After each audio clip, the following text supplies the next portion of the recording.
پسری در بالای کد بیمار خوابیده بود. فرشته آمد و از او پرسید: راه بهشت را انتخاب میکنی یا راه عمر را؟ پسر گفت بهشت. فرشته گفت به سوی بهشت 3 قدم بمان. پسر قدم اول را ماند. صدای گریه به گوشش رسید. پسر گفت کیستند اینها؟ فرشته گفت خویشانت و دوستانت، تا 40 تو را از یادشان میبرارم. پسر قدم دوم را ماند. صدای گریه به گوشش رسید. پسر گفت این کی است؟ فرشته گفت این همسرت که تو را 1 سال عزاداری میکند، بعداً فراموشت میکند.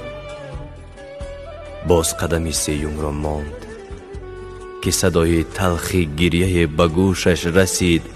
پسر ایستاد و گفت این صدای دردناک صدای کی است؟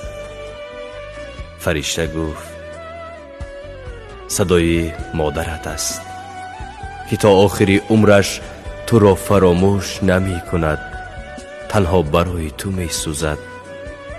پسر باشد از راهش گشت و راه عمر را انتخاب کرد و گفت نمی خواهم پیش از مادرم بروم و او را در غم خودم آب و ادا کنم. مادران فرشته اند. به قدری این فرشته زمینی برسید. ای کاش مادر نمیرنده باشد.